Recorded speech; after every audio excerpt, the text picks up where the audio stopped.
This is a tight one, starting off a new series here on Tuesday. The handicap of the game, obviously interesting, but the real question is, do we see another homer from Torkelson?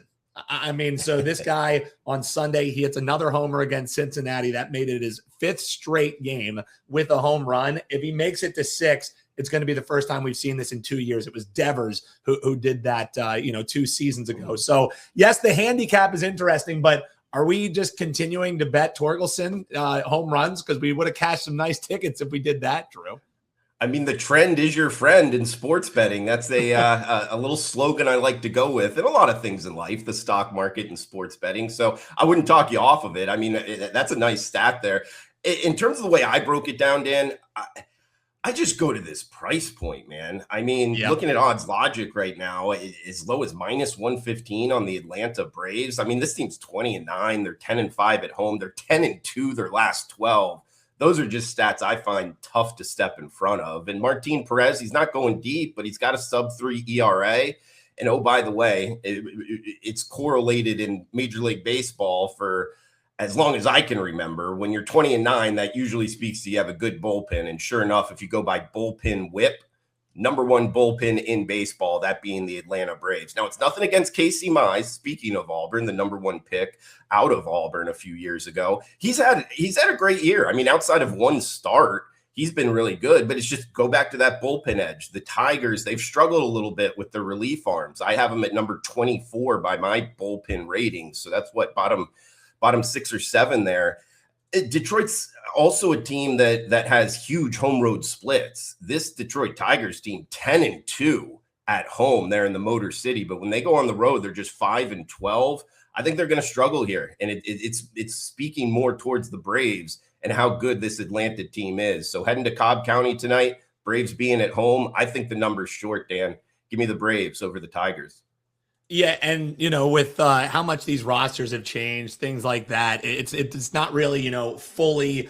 Hey, but you mentioned trend is your friend. How about the fact that it's not like these teams play all that often, but going back to 2019, Braves 9-1 straight up against Detroit. So this has been a dominant matchup here, and you're getting the Braves at a really nice discount price. So I like the breakdown there, Drew. Like the thoughts. Bravos, take them against the Tigers, says Drew. Before we get to your second game here, Yankees and Rangers, I think this is a really good point by Brian Hatton. I'm wondering if it's something that you attack, because you're in the daily grind of MLB. So thought process here, your Marlins last night, they end up covering the run line, a tight game there.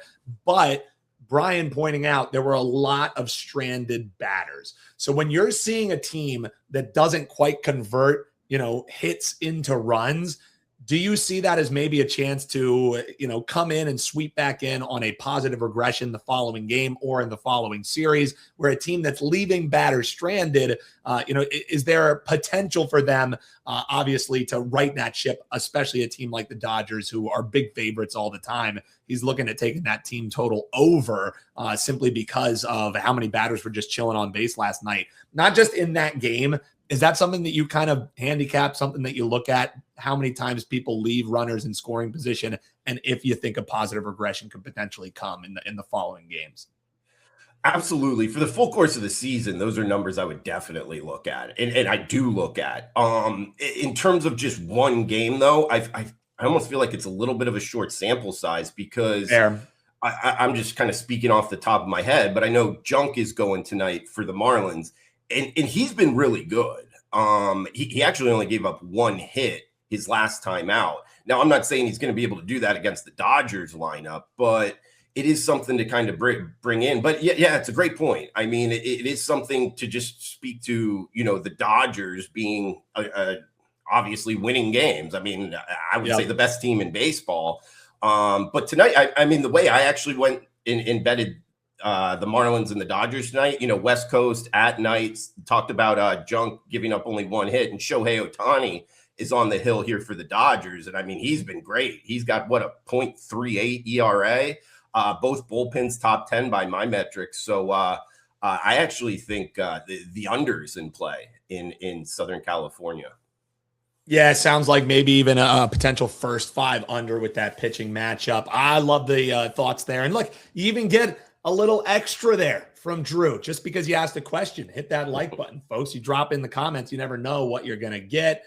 Drew, all right, let's talk game 2 here. Yankees and Rangers. Again, a great breakdown for you because you're a side better through and through. You do much more totals when it comes to baseball, but this one, another one that's a tight, not quite pick 'em line. You see the Rangers, or excuse me, the Yankees here, looking after that 4-2 win to make it another one here. How are you looking to break down this one, brother? How about the Bronx Bombers, Dan? I mean, 19-10, the number 1 record in the American League, number 1 run differential. They're almost positive 50, scoring more than their opponents. And they got Schlittler on the hill tonight. He's been good. The 25-year-old, 3-1, sub-2 ERA, 41-4 strikeout to walk ratio. Man, the Yankees are a team I have bet on or pass. I'm not looking to fade them. The problem is they're up against Jacob deGrom. And deGrom, man, he's 37 years old, but he's still slinging it. He's getting up there in terms of the velocity. He's pitched 25 innings, 35-7 strikeout to walk ratio. 2.1 ERA, nothing to shake your head at. I just go offensive edge. It points towards the Bronx Bombers. I mean, this lineup is hot. Top 5 lineup overall. Top 5 against righties.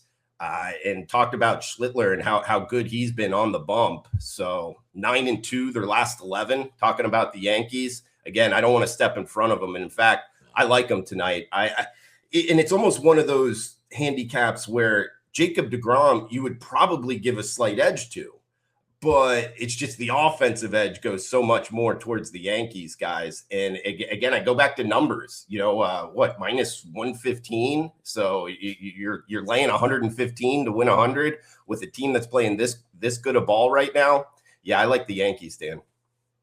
Yeah, a team that's played great on the road to 11-5 on the year, a team who's kind of been subpar at home in the Rangers, and you kind of saw that last night with the 4-2 win there. So, Drew, I would love to give you some Teddy Covers cross-examination, but I love both those plays. So let's get it, man. Let's sweep the board here tonight. What do you got rocking for $5 Tuesday? And also tell the folks about the show that they can catch on the channel here every day when they're subscribed. We love us some Drew's Daily Diamond. Yeah, absolutely, Dan. We got the $5 Tuesday 4% game of the week up and available tonight. So, you can grab that for just $5.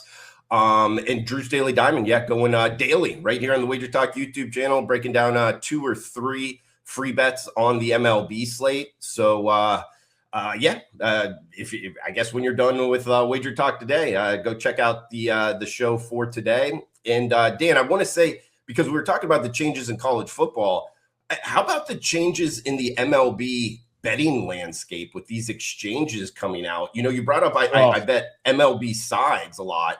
And I just want to remind people out there, the reason I love it, yes, I like baseball. I follow it daily. But also, is it the best bet in sports betting? It's a dime line. It's half off pretty much. When you bet a football side, you're laying 110 to win 100. When you bet a baseball side, you're only laying 105 to win 100, and these exchanges are even going less than a dime line. It's a great time to be a baseball bettor, particularly on the sides market.